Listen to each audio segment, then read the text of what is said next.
Okay, welcome everybody to episode 3. I'm joined today by Paul McGregor, the founder of Alberta 51 project.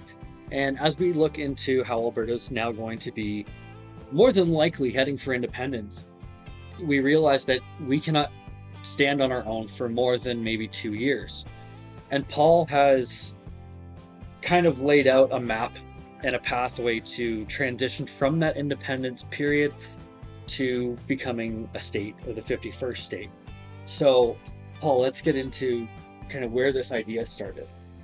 Um, yeah, actually, going back, Mike, many years, I mean, decades, I'd always considered in the back of my head that inevitably at some point, Canada or part of Canada would become part of the USA.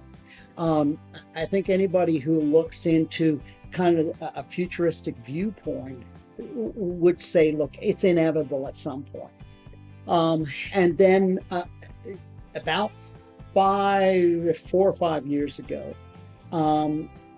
things started to change. We started to see, and I'm going back even more than longer than that, to the Obama years and everything. Could tell that things on the political landscape, probably starting with Obama, really started to change. And you could, I mean, they changed before then, of course, but you started to see effects in culture by the government and pushing and leading down this way that the people didn't want, but they were being convinced that the woke, the cancel culture Yes. people, right? And they started to go down this, and whatever happens in the States trickles down to Canada eventually. We're behind it, but it'll trickle down. And that's media, that's Hollywood, whatever the case might be, right? We're very closely tied in the culture in that way. And then when Trudeau came in and we started to see the dictatorial way he was ruling, I started to realize at that point that the system, the governing system in Canada, is set up for a dictator to take charge. And this, I think, a lot of people don't understand this, that we are in a supreme rulership system.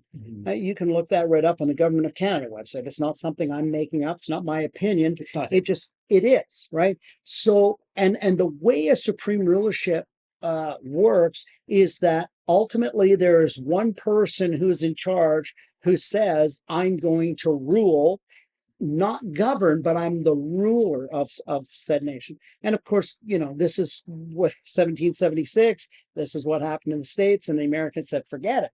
They'd gotten a taste of freedom and so on and so forth. I think the spirit of Alberta, the people of Alberta, is that we cherish freedom. We're outdoors. We have this rancher cowboy. Always had. I mean, our sign coming into Alberta is Wild Rose Country. Exactly. It's not welcome to communism. Yeah, and I think we've always been fiscally conservative in Alberta, because it was kind of like, stay out of my life and stay out of my pocket. Yeah. Like, okay, here's the government, but we don't want you in our life. I've started to see that, governmentally speaking, in Canada, it was becoming the stark contrast between Eastern Canada and the West was becoming. There was no gray line. It was just thickening black line. I mean, there was such a difference. I mean, culturally, we know there's a difference. You pass that, you can drive from Ontario to the West, and as soon as you pass that Manitoba border, everything's different. Yeah. Right. I mean, you can feel it, you can sense it in the people, the way they talk, the way they act. It's different. Yeah, I noticed that when I first moved across the country. Yeah. As soon as I left Manitoba and into Saskatchewan, and this was during the scamdemic. Yeah. And you go from everyone's wearing masks, everyone's 6 feet apart, all of a sudden, nobody's wearing a mask, everything's open, everything's free. Yeah. And it's like, what? And we fought against that, right? We fought against that. Then we get down to the truckers, right? Well, before all of this, I started to see the writing, the proverbial writing on the wall, and saying, okay, you know what? Politically, things are going to change.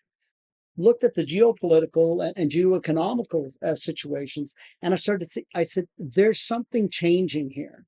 and the lines are being drawn a lot. There's less gray, and there's a battle going on between globalism and nationalism, and I could see that. Inevitably, looking at it, I thought, looking at this all over the years, I thought we will become part of the US, or there will be some sort of war if someone takes over Canada. And then we see this with the Chinese influence of Canada, Yes. brought in by Trudeau right off the bat. You know, he's an admirer of the Basic CCP, dictatorship. basic dictatorship, because he could control the economy, interestingly enough. So, and then of course his rule after that followed exactly what he had said. It wasn't a surprise. People, I hear people, well, yeah, couldn't believe it. You know, this dude, he said it from day one. Yeah. In his campaign, he said, Yeah. right. As soon as you see, so without getting into all the governmental affairs, we could see geopolitically that the big players, especially China, was trying to take over the U.S. as being with the UN as being the world power. And of course, you knew that was going to come to a clash at some point or another. Just think about it. And of course, it has at this point. So without getting too much into the weeds, because that's where we're going at this point, is inevitably, economically, geopolitically, we would have a choice. And the choice is clear now. I think anybody who really looks at it will see that it is between Chinese control of Canada or US control of Canada. There's Canada, and I don't know, people are sentimental, and I get it. You know, the sentimental about old Canada and so on and so forth, because you were brought up that way. But we have to understand that all governing systems are economic relationships. You have to have, especially when you have different governments, whether it's provinces or states or countries. State is a country anyway, for those of you who don't know. But you have, what you do is you start to make economic unions so you can survive, because you can't survive on your own. Right. And this is the problem with Alberta independence without statehood, right? Yes. So and you had mentioned it earlier, is that's the whole problem. Now, I hear a lot of opinions out there, and they're interesting, but they assume an economic union with somebody uninhibited. It's not going to happen in the way they think it's going to happen, simply because you just have to think it through. But anyway, I want to get away from the sentimentality. You had asked me how when this started. So several years ago, when I saw this stuff, I said, you know what, Alberta's going to go at some point, and it's closer now than ever. And we're going back 4 or 5 years ago. Um, and so I said, what we need to do is we need to educate people on how and why we should become a state rather than independent.